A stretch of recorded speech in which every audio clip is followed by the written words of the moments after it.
Well, it is truly a blessing to be with you again. God gave us another day to serve Him, to love Him, to be passionate for Him. So I look into your eyes and I cannot see into your hearts, but I hope your hearts are expressing what are in your eyes, that you love Jesus and you are excited to be here and that you are hungering and thirsting for more and more of Him. There was a man named James Montgomery. He wrote several hymns, and I kind of am intrigued by James Montgomery. I'm curious, have you any of you, does that ring a bell, resonate? James Montgomery? Just a few? Okay. Not as popular as some of the hymn writers, but he has a special place in my heart. His story is intriguing. He was Scottish, and his father was a minister in the Moravian Church. I don't know if you've read much about the Moravian Church, the Moravian missions. They probably were involved in a mission movement, maybe that has been unparalleled by any others, but back in the day, the Moravians were extremely zealous. James Montgomery's parents were sent to the West Indies. Maybe that's why it's really special to me, because West Indies is a very, very special place in my heart. Both his parents died in service. One was buried in Tobago, one buried in Barbados. Both those islands very close to Grenada, which is much of my heart is at. Unfortunately, James Montgomery strayed from God. And the church. He left. In his youth, in his early life, and he had a lot of wasted years. He came back to God in his 40s. And he wrote a song. His testimony is in a song. I'm guessing you might know it, sing it.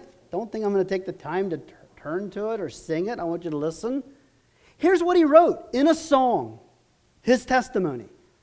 He said, "People of the living God, I have sought the world around, paths of sin and sorrow trod, peace and comfort nowhere found. Now to you my spirit turns a fugitive, unblessed. Brethren, where your altar burns, oh, receive me into rest." How many of you know the song? Okay, just a few. I love the song. I used to think he's talking to the Lord when he said, "Now to you my spirit turns." Who's he talking to? He's talking to the church. He's talking to the people of the living God. He's saying, "Church, I sought the world around. I chose the paths of sin. I didn't have peace and comfort. Now to you my spirit turns." So in other words, he tried it, didn't work, didn't find what he was looking for. He was a fugitive, and he looked back. And I praise God that when he looked back, he saw fire. He did. He said, "Brethren, where your altar burns, receive me back." Isn't that beautiful? So I kind of like James Montgomery's songs. He also wrote "Angels from the Realms of Glory," "Saints Before the Altar Bending." Altars. We're not too familiar with altars, are we? I'm not leaving.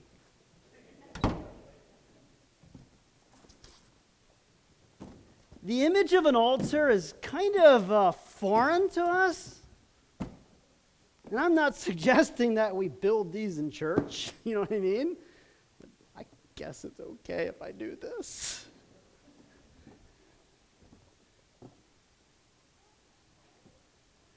If you lived in the Old Testament, you knew what an altar looked like. And the Bible says in Hebrews, we have an altar, okay? So it's not an image that is only Old Testament. We talk about we're a living sacrifice in Romans 12, and we lay on the altar as a living sacrifice. So I'd like to talk about an altar this morning, and I'd like to ask the question, I'm not going to ask if you have an altar. We have an altar, but what's the condition of your altar? I'm going to suggest that it's either burning, and if it's burning, you have an incredible witness. There are multitudes upon multitudes of people that are just looking for fire on altars. And fire on altars will always draw, okay?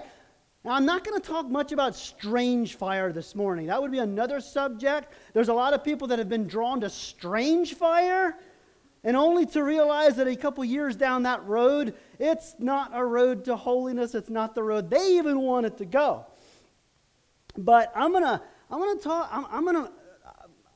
just try to reinforce the fact that if there's some fire in your altar, if there's a fire burning in your soul, you are drawing wanderers towards God.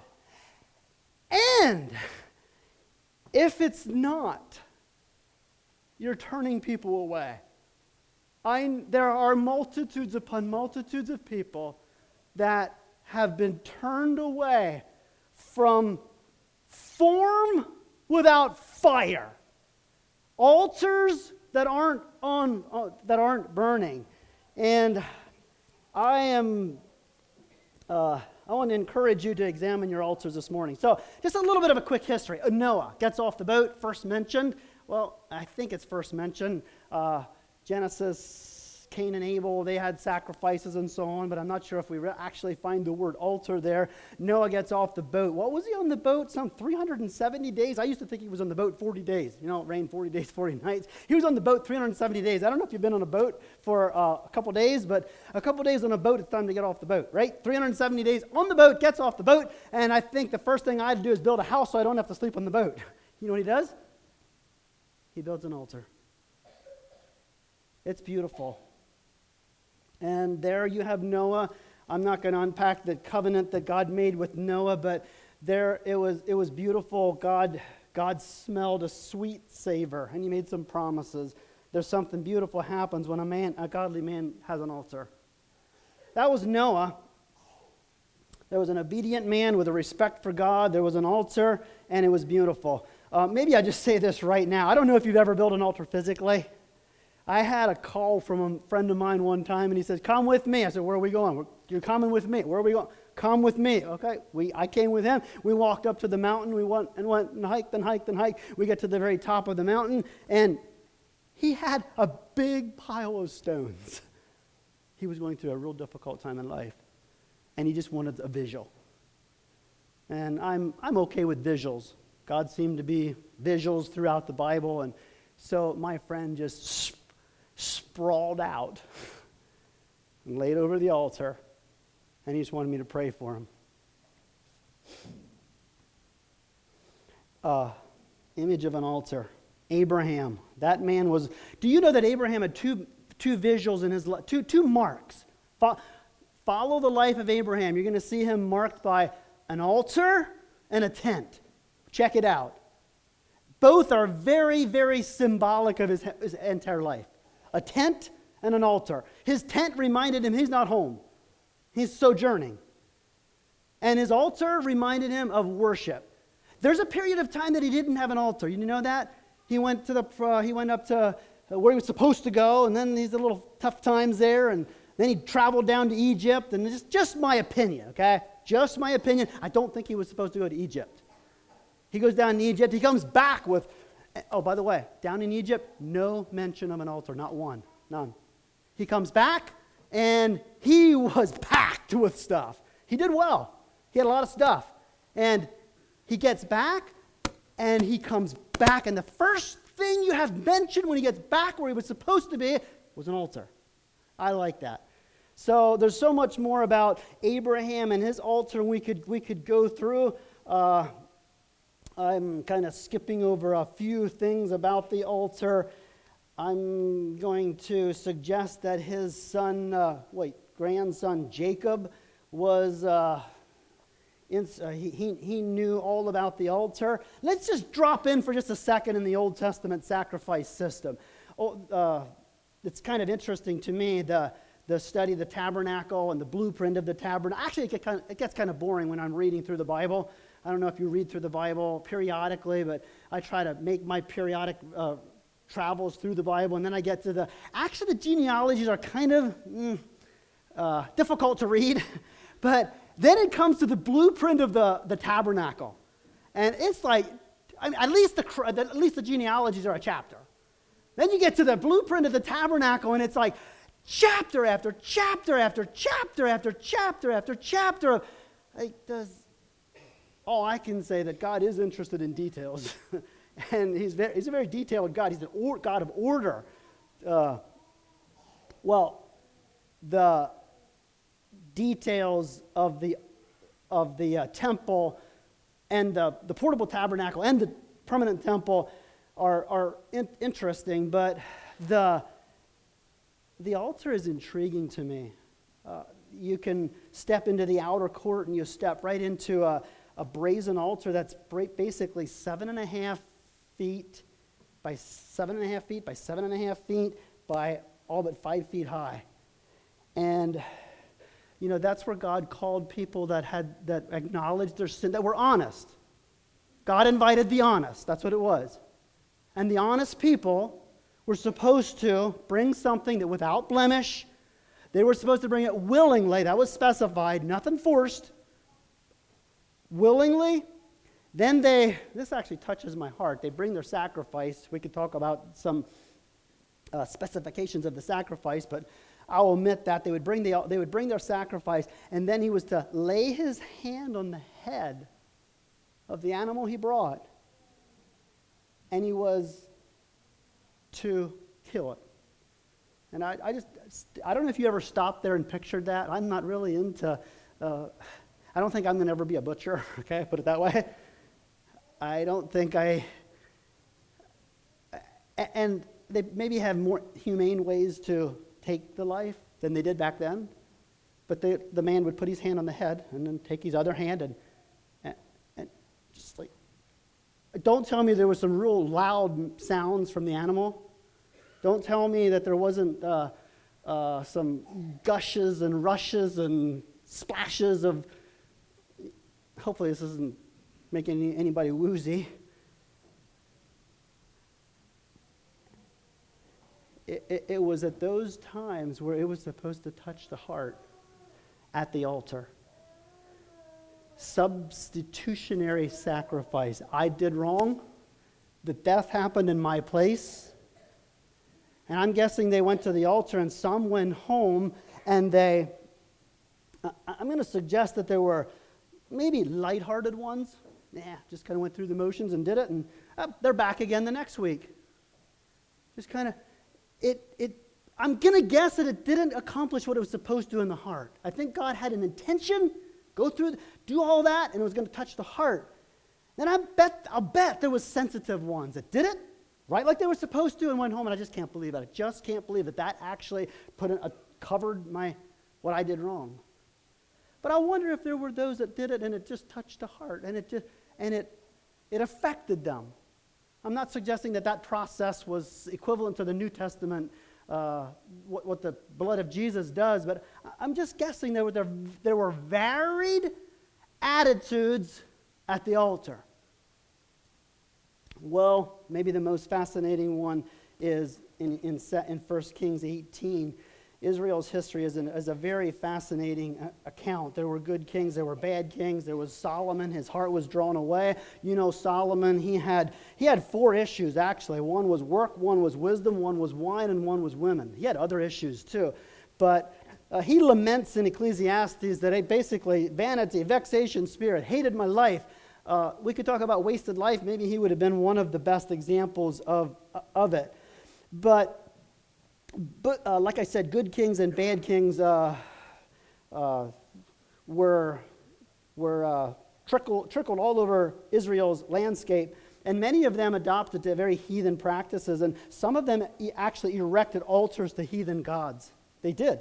Some of them put groves and altars to heathen, not to the God of heaven, but to heathen gods. That's basically beyond me. Well, King Ahab brought it on like no other king. It says that he was above all others, he was the worst. Or maybe, was it his wife? I'm not sure. Jezebel. You know the story. That's another subject. Ahab and Jezebel. And enter a man at that moment, and his name was Elijah. You know the story? I don't know if you feel your calling is difficult, but I don't know how I would have held up as if I would have had Elijah's calling. He stepped into a very difficult situation with a difficult message, and one day they go up to Mount Carmel. I'm just kind of really skipping over so much, but they go up to Mount Carmel, and it was a great test. It was a showdown, if you will, 450 against 1, and they both prepare their altar.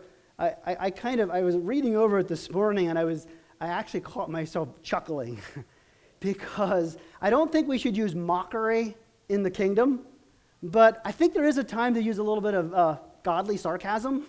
And you know the story, from morning till noon, the false prophets of Baal were calling and chanting and doing this and leaping on the altar, and oh my, and Elijah, it says he mocked them. Hey, cry a little louder. He might be chatting he might be talking. He could be pursuing. Different ideas about that.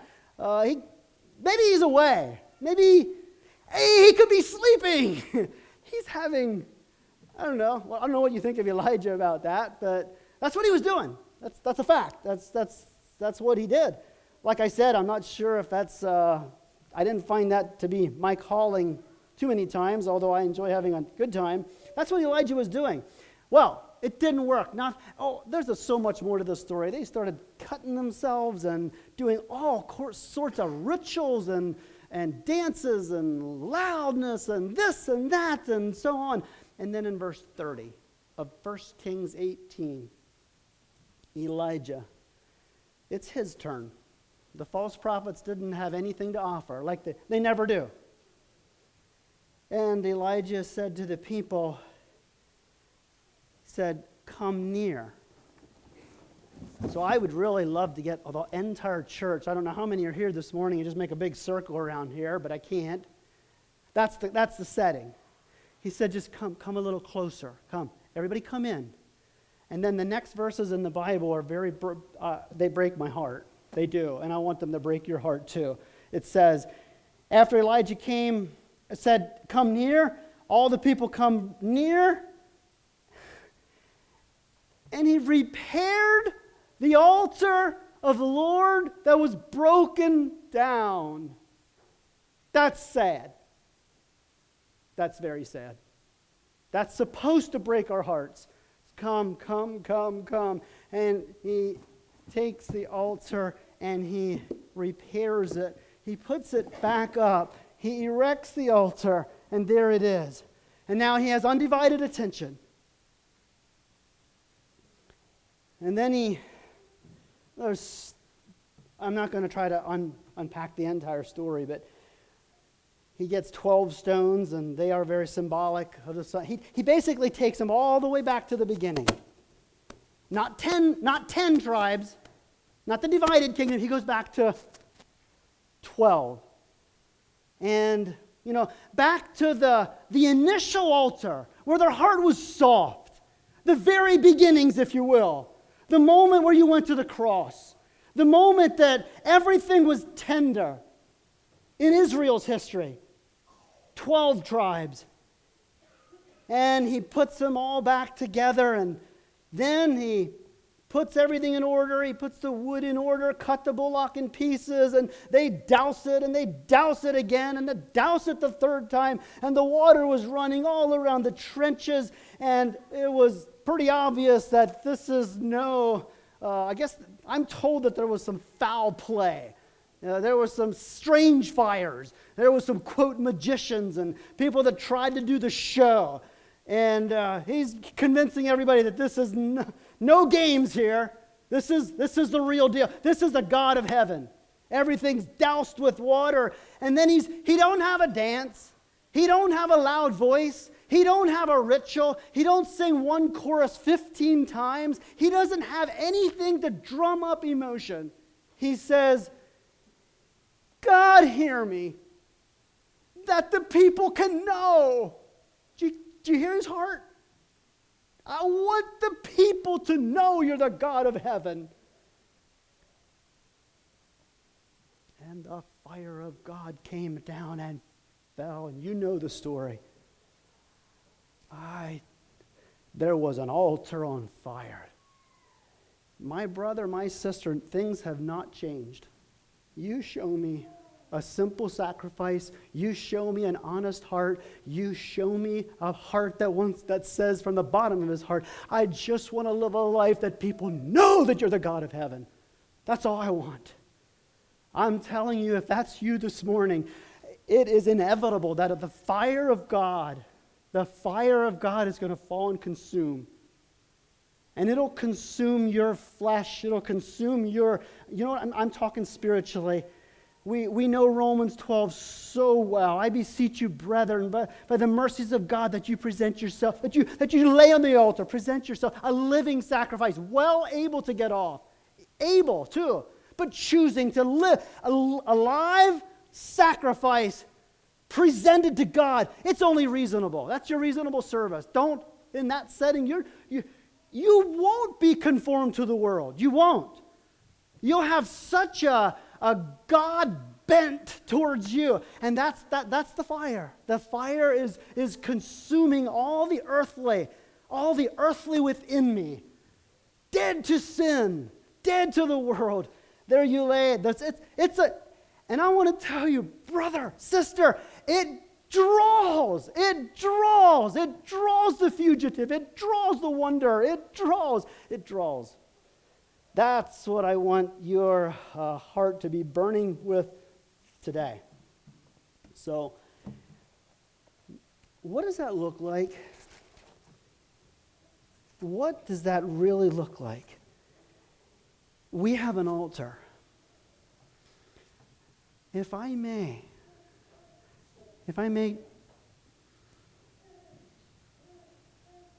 may I offer a few suggestions of what it looks like in 2023 when an altar is burning.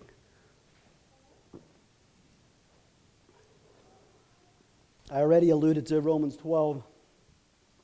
Oh, by the way, I could hardly contain myself. I jotted the number down, but I don't know where I jotted it. But I jotted the number down we were singing this morning. I don't know if it... Sometimes I sing songs, I have no idea what I'm singing. My mind's la, la, la, la. You don't get that, but that happens to me. But this morning when we sang, Take My Life and Let It Be, there's nothing left. And I stopped singing for a little bit. I'm not even sure if I can sing it. Take my silver, take my gold, not a mite would I withhold. Wow.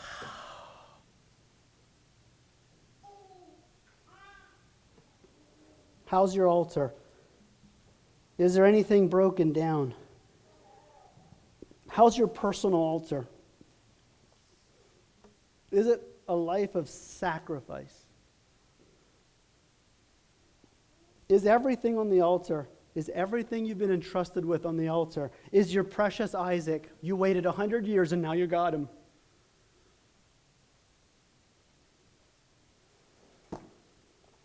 I'll do it, Lord, whatever. Am I there? Are you there? Surrender, the dearest gift.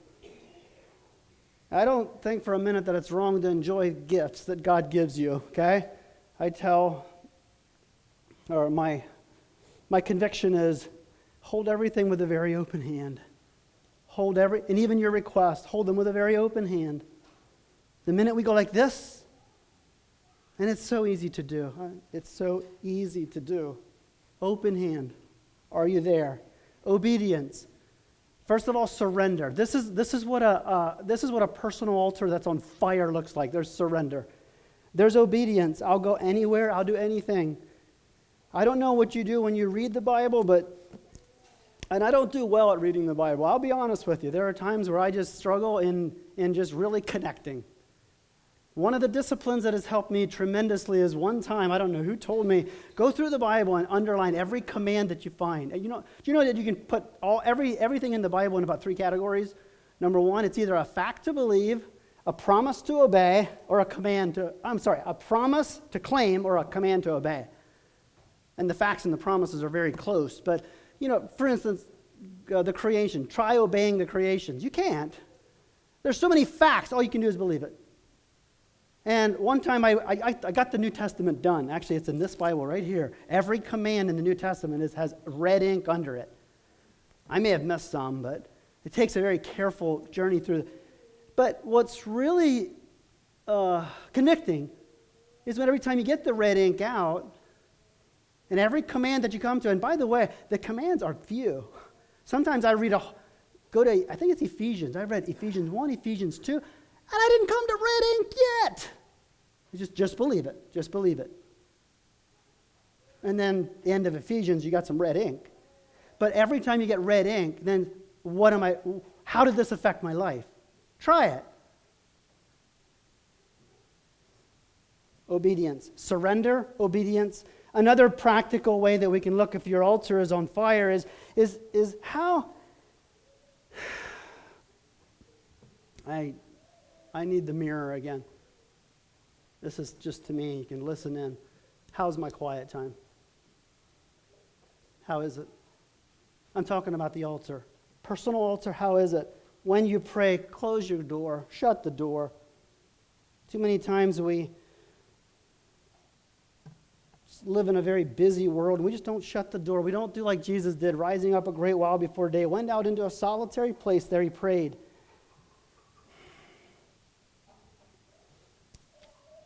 He was accustomed to doing that. When I sing Sweet Hour of Prayer, maybe I should adjust that song a little bit. We need more modern hymns.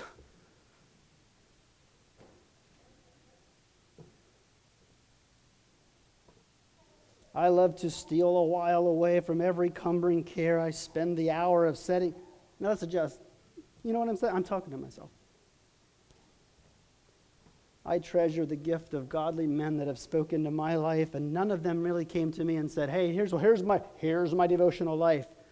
But sometimes I traveled with them, and I'll still remember the one instance. I looked out one day, and there he goes. Songbook in one hand, Bible in the other hand. There he went. He came back a long time later.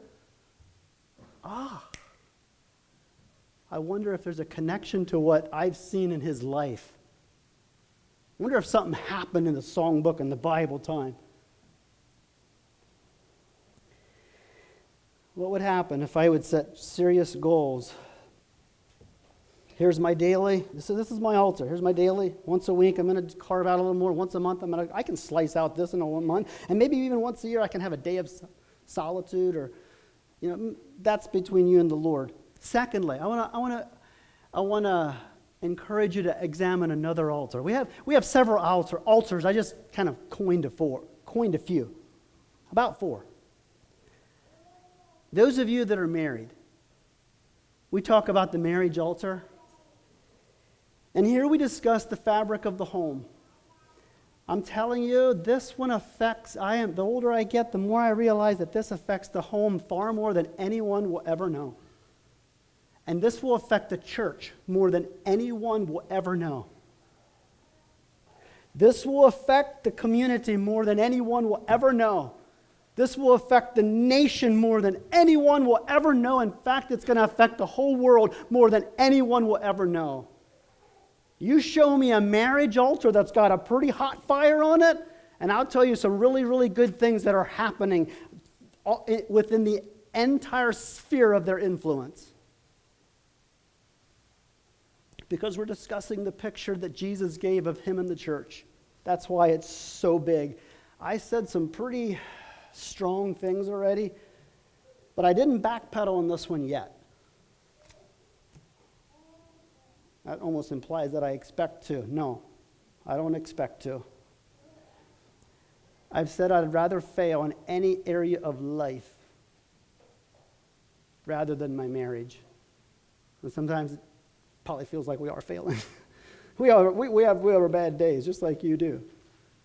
But by God's grace, we've always been able to come back. And I want to say that I am far more in love working on our anniversary number 33 than I was going into our first anniversary. It is so big. I'd rather fail in business. It's all connected, so I kind of hate to say this, but I'd rather fail in business or ministry or whatever. It's one area that I want to encourage you to be very jealous and zealous about. I, over the years, have noticed that there are some couples that are thriving and there are couples that are surviving. And trust me, don't think for a minute that my wife and I are just perfect. I'm going to just be blunt. I'm going to be honest, okay? Can I do that? I might, I don't think I'll regret it. I'm talking to a safe group. But yeah, there have been times where we slept with our backs towards each other, right? You don't have no idea what that means. You 3-day stalemate. Anybody beat that wreck? No. I'm telling you, it's real. It's real in marriage. Humans, in every relationship. And trust me, sometimes I wonder why is it so wonderful yet so hard? Because the closest relationships, you have so much more expectations. And that's why I don't really have that great expectation between me and my neighbor, right? But I have and you do too. Anybody that got married and made that kind of commitment, you have high expectations. And that's why it can be so hard. But it is a tremendous blessing. I have been so inspired by some couples that I I work in various homes, and sometimes I wish I would have started a book, Lessons on the Job. Wisdom cries from the streets. That'd be more spiritual, right? Wisdom cries from the streets. Proverbs 8, is it? And just so many things that just God speaks to you through the day. I remember I was working in an old couple's home for about a day and a half. Should have only taken me a day because I was eavesdropping way too much. They talked really, really loud. They were both hard of hearing, so they unpacked their whole lives for a day and a half. And I just drank it all in. They were so inspiring. Actually, when I left their place, I said, what is it? What is it that made you at 87 years old and you just are a perfect picture of love? And they gave me a couple little pointers, but that was just such a blessing. And then I also worked in another home. And there was a decision to make about tile, and the man was working up in the attic, and the woman said, I probably should get, I'll call him Joe. Joe's opinion. Joe, come down. He comes down with insulation on him, and he was, okay, what do you want? We got a decision. Do this. He said, I don't really care. I'd probably suggest this. And it was what I thought too. And she said, I don't think so. Go back in the attic. I thought, yeah, there's a verse about the attic. Better to dwell in the attic than anyway, you know the rest of the verse. She called her neighbor friend, and they put their heads together, and they made the decision. Wisdom cries from the street. What's my point? My point is the marriage altar. How's your marriage? If it'd be a really good exercise. I gave you a little homework. Both of you take a little, you don't have to do it now. Do it sometime in the next week. Find a little quiet time, you and your wife, and you write down, I'm going to rate my marriage 1 to 10. 1 bad, 10 good. 10 hot flame, 1 pretty, next thing to the freezer. Put a number there. And then compare them. Sometimes you do those things at some marriage seminars. I don't know if you ever devoted about a day and a half or 2 days or 3 days to just marriage all day, this day. Some really, really good questions that Joyce and I have wrestled through in every aspect of your marriage. Even the parts of the marriage that we don't often talk about openly. But just to have an honest conversation, so healthy. I wonder if your wife is saying 2, Do you want to know it? Or do you want to ignore it? If your husband says 2, do you want to know it?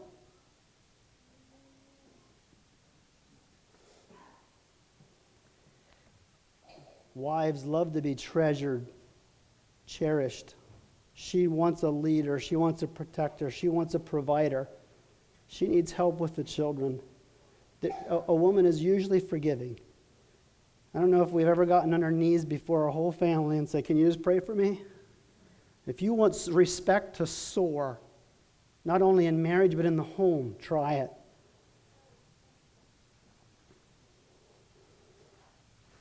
Hopefully. Oh, and men have their needs as well.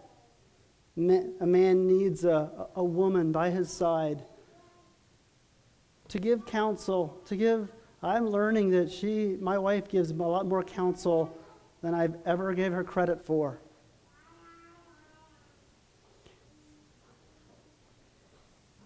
One word to a wife: respect. That man, when you respect him, that guy's going to the moon. I'm serious.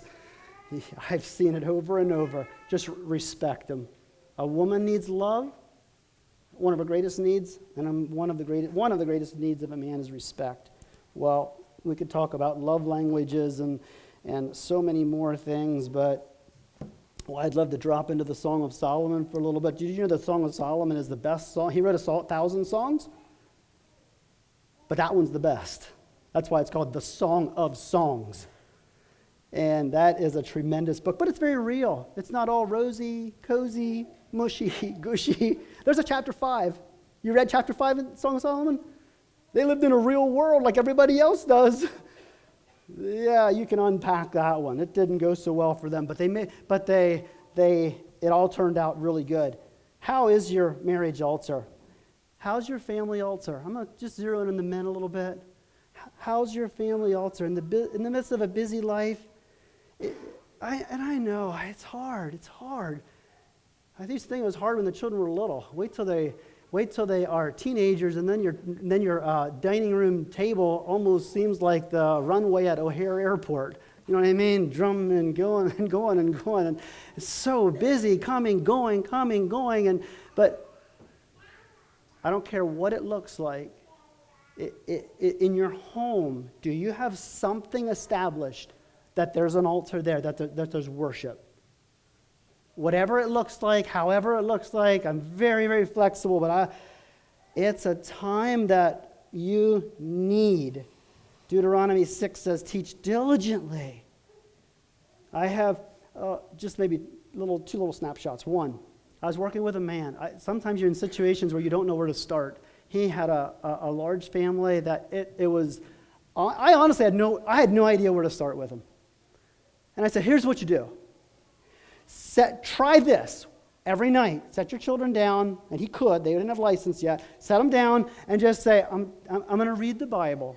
If you don't know anything else to do, just read the Bible, read one verse and pray. Start there. He said, I can't. They'll laugh at me. And it dawned on me. I didn't say this, but it dawned on me, that's what you earned. You earned that. That didn't just happen. I don't know if it ever happened I get laughed at a lot, when I try to do things that try to keep up with my youth, but when he earned it. Just like Lot did. Lot got spiritual one day, and they laughed at him. And if that's broken down, start. At least take the first block. Or actually, it's the first block down there. And just start. I don't care if it's 2 minutes. Start.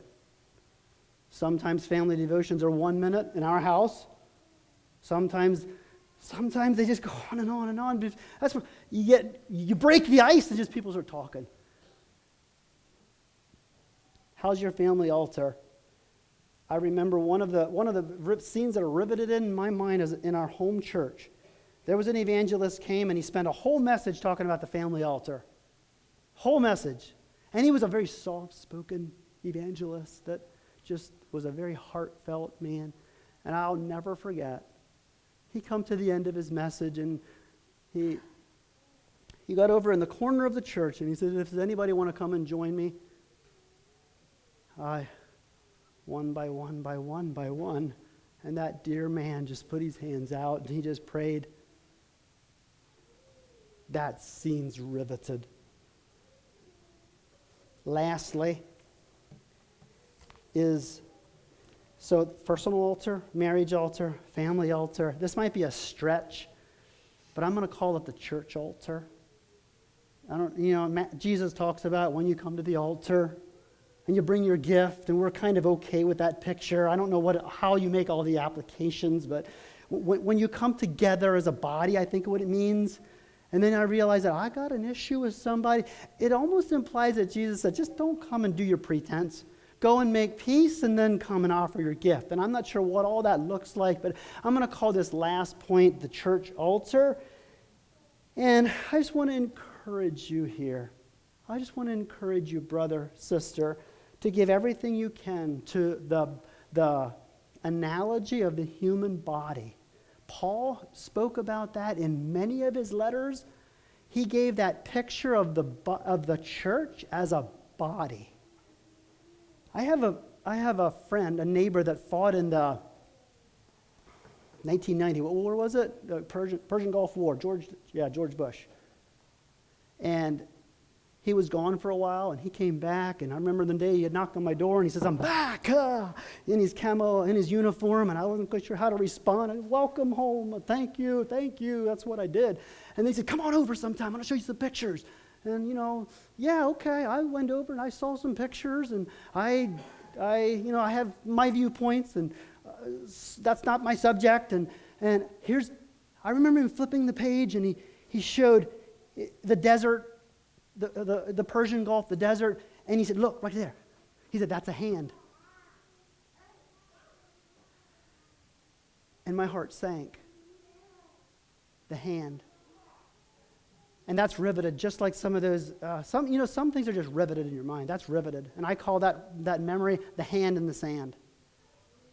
That hand was once attached, prior to the war, to a human body.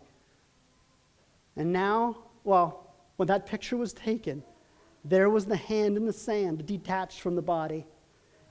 And it grieved my heart, but you know what almost grieves my heart more?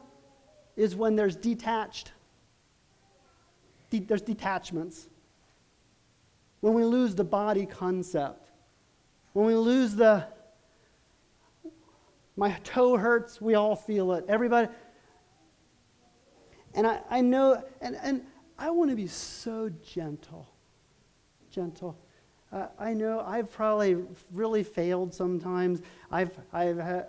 We've had evangelists come to our church on Sunday morning, and Sunday morning usually, and sometimes in our church twice the attendance, and you know what I'm saying, and sometimes maybe they made some mistakes that just be careful, just almost a scolding. And I'm not here to scold anybody. I don't think there will ever be, I don't think you gain anything by scolding. Let me say it like this. I love my father. Some of you know my father.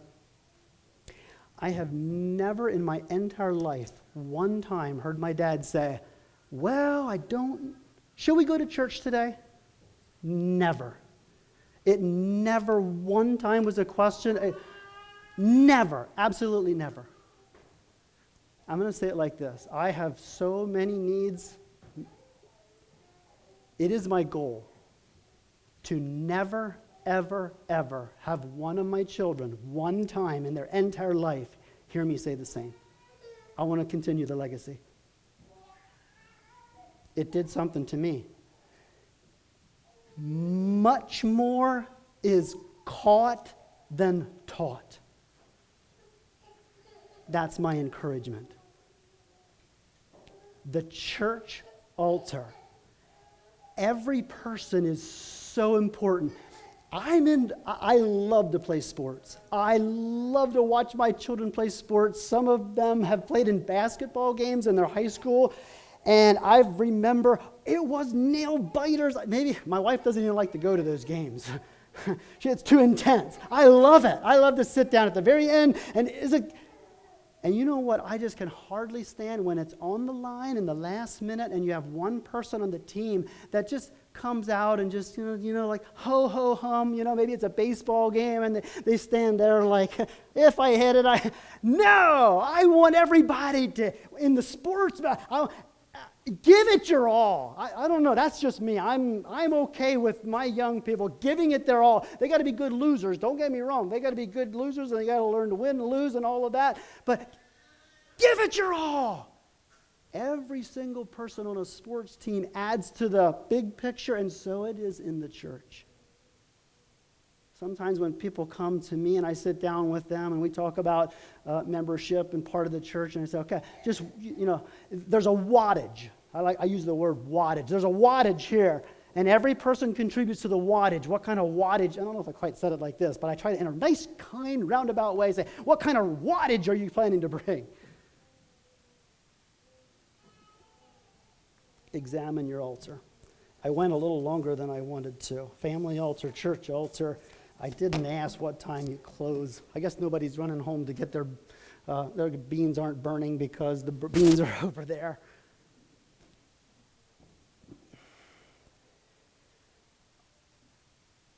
Maybe there's somebody here this morning that they know. And this is gentle. I'm about as I should be talking from down here, right? Maybe you're here and you know there's a block. You're not bad. It doesn't have to define you. But until you come to the point and say, yes, I will. Maybe it's your personal time. Maybe it's your quiet time. Maybe it relates to surrender. Maybe it relates to obedience. Maybe it's marriage. Maybe it's us busy dads and, yeah, the family altar, it needs some repair. And I'm not trying to lift up a standard that's unattainable. Maybe it's a contribution to the body. I'm going to do something a little different. So I'm going to close with prayer. I'm going to invite anybody. It's going to be total silence, no song, every eye closed, and we're going to be praying. I'm going to give it about 30 seconds. If you want to come right up beside me or anywhere in the front, just on your knees and with a commitment in your mind, I will. Not general, not the cloud of condemnation, but a specific, I will. God spoke, I will. Come and join me.